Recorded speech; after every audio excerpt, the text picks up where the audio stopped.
Assalamualaikum warahmatullahi wabarakatuh. Welcome back to my YouTube channel Poppy Amalia. Nah, tadi kemarin part 1 begitu banyak animonya untuk saya membahas lebih lanjut di part 2 ini. Nah, seperti apa sih? Kemarin saya sempat bilang kalau Amber ternyata didiagnosa yang mengalami 2 gangguan kepribadian oleh psikolog dari Johnny Depp. Pertama adalah borderline personality disorder, satu lagi adalah histrionic personality disorder. Dan apa efeknya dan apa sih ciri-ciri orang yang mengalami hal tersebut? Apa kaitannya dengan persidangan? Ia kerap kali membolak-balikan statementnya. Ada kaitannya nggak sih? Nah, untuk lanjut membahas mengenai hal tersebut, saya akan membahas lebih lanjut, tapi kamu like, subscribe, and share terlebih dahulu. Menarik kan pembahasan mengenai psikologi? Dunia psikologi memang menarik banget. Nah, kalau kamu ingin tertarik lebih lanjut tentang masalah psikologi dan pengembangan diri, mendingan kamu langsung masuk akses untuk di www.psikodinamika.org. Di sana bersemu dengan saya untuk kita masuk pembahasan mengenai kepribadian, bagaimana mengembangkan, kemudian juga ada public speaking, kemudian juga ada reprogramming program, kamu bisa memprogram kembali pemikiran kamu, dan ada juga pembahasan mengenai micro expression. Menarik banget kan dunia psikologi ya? Oke, aku tunggu like, subscribe, and share terlebih dahulu. Terima kasih.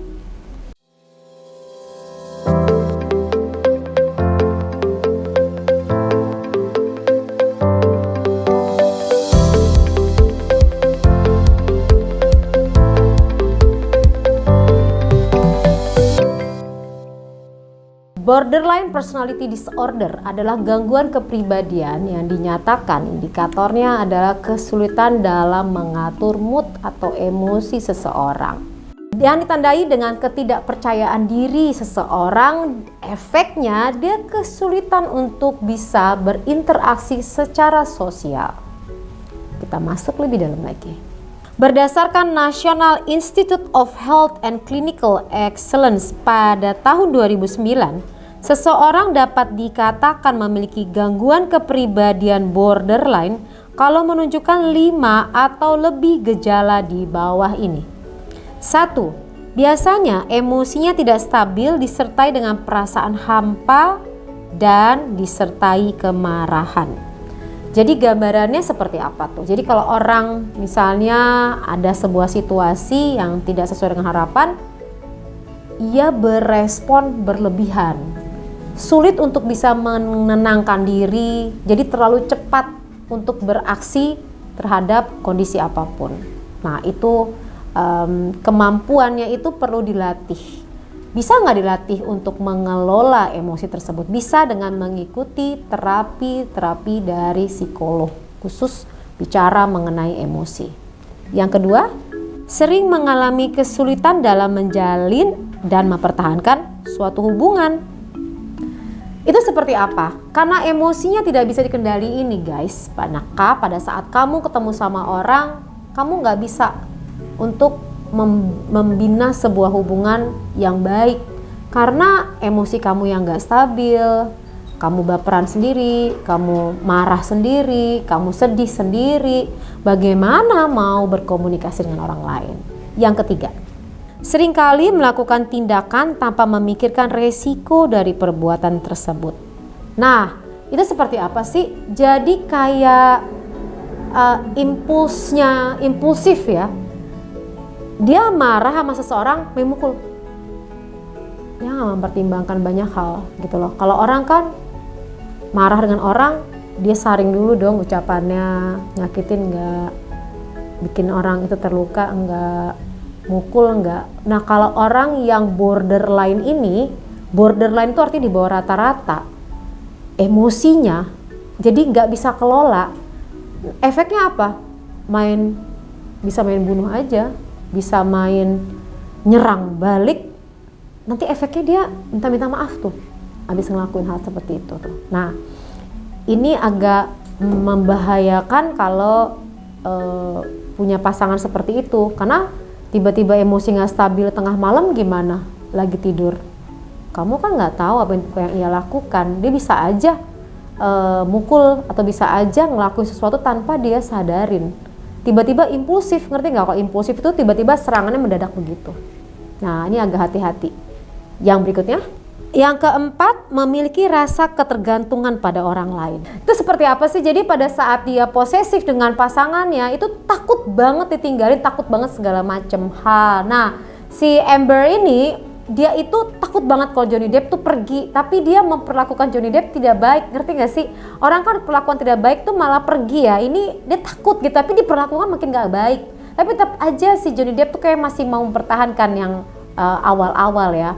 Jadi dari aspek-aspek ini biasanya psikolog itu akan ngelihat aspek A ada nggak, aspek B ada nggak, aspek C ada nggak dia ketakutan kehilangan pasangan yang teramat sangat ketergantungan. Kamu you stay here, jangan pergi, I'm leaving, kata dia gitu. Pada saat dia ngomong I'm leaving untuk ninggalin, si Amber ngejar gitu loh, ngejar tapi nggak dibalas, padahal dipukul-pukulin. Terus Johnny Depp malah ngomong gini, oke, what do you want? Kamu mau apa? Masih bilang, masih bernego-negohan, please, gitu-gitu loh, ngerti gak sih? Jadi ya ada aspek ini dari dirinya si Amber. Saya melihatnya secara psikologis aspek-aspek ini ada dan masuk. Yang kelima adalah melakukan tindakan-tindakan dapat membahayakan diri sendiri dan merencanakan tindakan yang berbahaya bagi dirinya sendiri. Jadi orang yang borderline ini dia nggak mikir resikonya. Jadi kalau misalnya melakukan tindakan yang ekstrim, dia lakuin aja, dia nggak mikir nih efeknya apa gitu. Merugikan dirinya sendiri, termasuk memakai drugs ya, atau konsumsi berlebihan gitu kan. Dia nggak mikir efeknya. Emang Amber itu menggunakan drugs, jadi saya nggak tahu toleransinya, batas yang dia konsumsi seberapa banyak. Tapi biasanya orang kayak begini tidak memperkirakan apapun, mati-mati deh gitu, ibaratnya seperti itu. Yang berikutnya, biasanya memiliki rasa takut akan penolakan atau kekhawatiran akan rasa kesepian. Jadi orang yang borderline ini takut banget kalau dia sendiri, takut banget kalau ditinggal, takut banget kalau dia itu merasa sepi. Pertimbangan yang dirasakan Amber ada nggak seperti ini? Amber sering banget bersama dengan teman-temannya. Abis si Amber mukulin si Johnny Depp, dia menghadiri acara Coachella yang gabungan dari band-band ternama di seluruh dunia. Acaranya di gurun gitu kan, di sebuah tempat somewhere.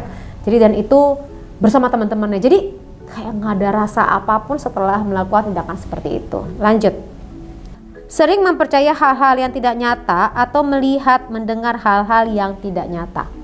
Jadi orang-orang seperti ini sering mendengar ya hal-hal nggak nyata tuh. Jadi kalau misalnya dia lagi diem, kayak ada suara, kayak ada di kepalanya yang meminta dia untuk melakukan tindakan-tindakan tertentu, ada halusinasi tertentu. Nah, saya nggak tahu deh untuk si Amber ini, untuk aspek yang ini ada apa enggak. Tapi yang jelas halusinasi tuh udah mulai muncul. Nah, itu dari aspek-aspek orang disebut dengan borderline personality disorder.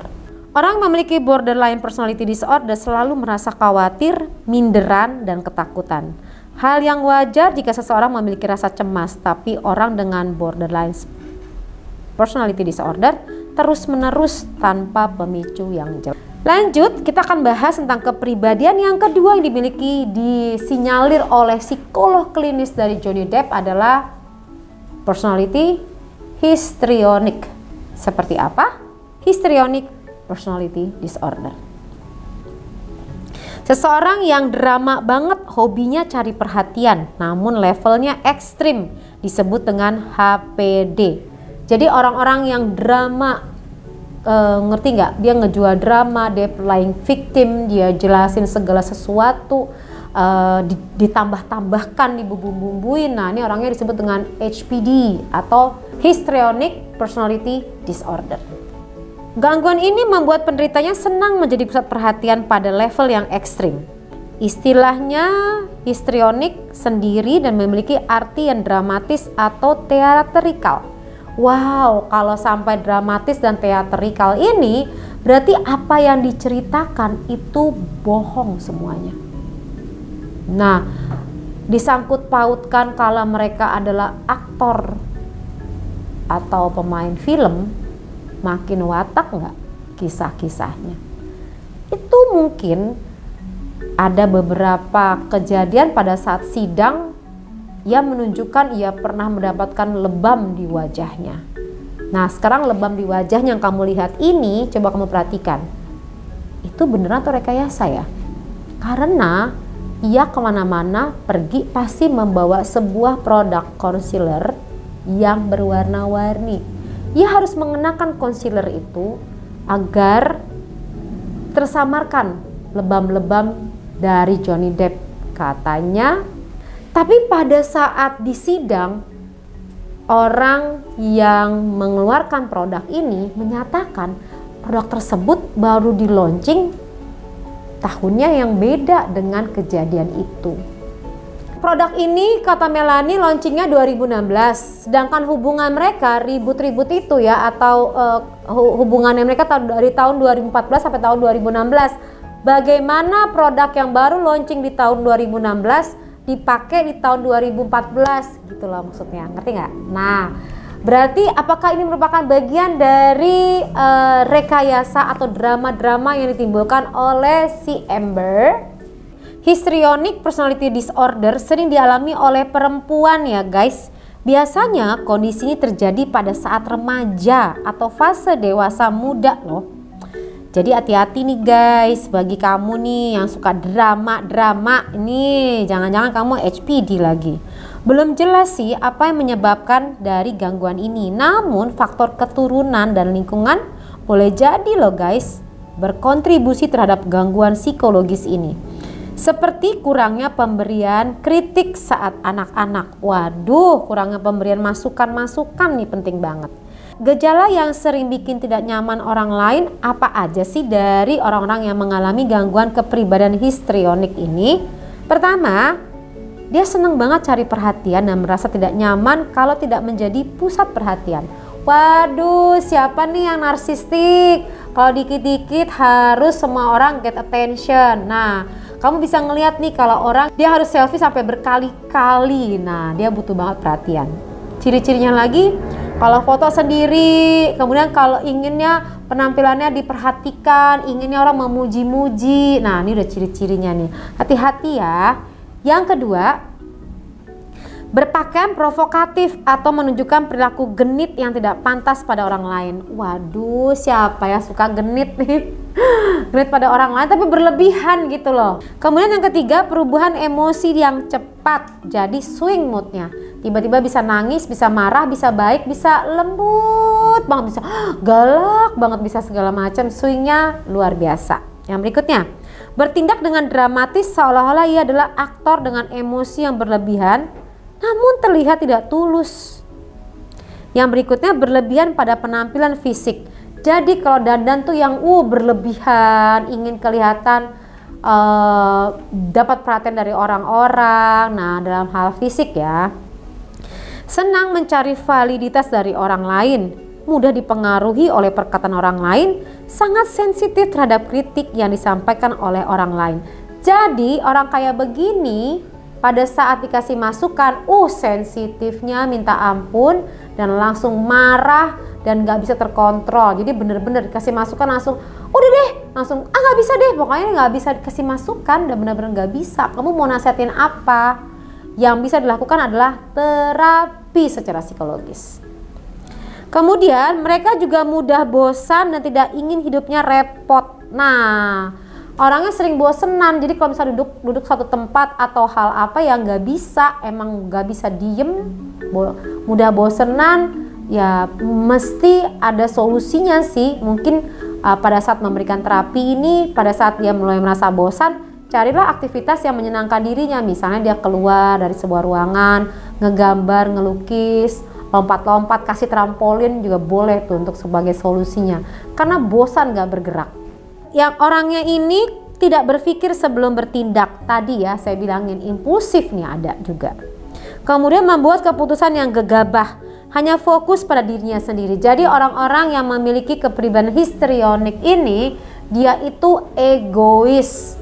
Kalau melihat kesalahan orang lain yang paling banyak, dirinya nggak pernah salah. Jadi ya sulit kalau udah gangguan kepribadian, kamu mau ngalah nggak bisa. kalau kamu sayang sama menemukan orang-orang seperti ini ya harus diterapi, solusi terapi. Dia nggak akan pernah berubah, nggak, karena gangguan kepribadian udah ke psikologisnya kena. Kemudian sulit mempertahankan hubungan dengan orang lain. Orang dengan kepribadian seperti ini sulit membina hubungan dengan pasangan, cenderung tidak bisa berpasangan, jadi cenderungnya sendiri karena tadi memiliki gangguan kepribadian. Kemudian pada saat berhubungan cenderung tidak tulus, jadi dia hanya berpikir keuntungan pribadinya. Kalau kita berekspektasi dia berubah kepribadiannya, tidak, no. Dia berubah kepribadiannya hanya untuk keuntungan dia, nggak akan ada tulusnya. Dia pasti hanya ingin dilihat di dirinya gitu. Kemudian mengancam dan mencoba bunuh diri untuk mendapat perhatian orang lain. Nah, untuk kepribadian histrionik ini ya, personality disorder, dia kerap kali kalau ada masalah ancamannya adalah bunuh diri. Nah, kalau kamu udah melihat semua ciri-ciri di atas, kamu masih membiarkannya sampai level dia ngancam bunuh diri, kamu jangan ikuti permainannya karena nanti kamunya akan mendapatkan persoalan tersendiri. Segera menghubungi psikolog untuk dapat penanganan yang tepat dan orang tersebut harus disadarkan. Jadi kalau kamu sayang dengan orang tersebut, kasih konten ini agar ia bisa melihat aspek-aspeknya ada nggak dari ciri-cirinya. Dari gambaran ciri-ciri dua kepribadian tersebut, saya melihat ada di Amber ya, dari aspek-aspeknya tadi kan sudah saya jelasin di awal, dan juga untuk gangguan kepribadiannya histrionik ini ya. Jadi ada aspek-aspeknya. Jadi kalau misalnya statement dari psikolog klinis Johnny Depp menyatakan hal tersebut, saya melihat indikatornya agree dan ada indikator tersebut. Tapi tadi karena saya masih melihat aspek-aspeknya ini belum begitu dalam, perlu dapat informasi dan bertemu lebih lanjut lagi. Nah, pada saat untuk bertemu kayaknya jauh nih di Amerika. Tapi siapa tahu ya bulan depan insya Allah saya bisa berangkat ke sana untuk bisa melihat sidangnya. Siapa yang tahu, makin penasaran kan. Tapi by the way, sebelum saya bisa berangkat ke Amerika dan melihat persidangannya, menarik banget sih kalau misalnya kita membahas ekspresi wajah pada saat persidangan. Iya nggak sih? Tapi tunggu, untuk dapat micro expressionnya part 3. Kasih komen di bawah ini. Sampai ketemu lagi. Wassalamualaikum warahmatullahi wabarakatuh. Bye-bye.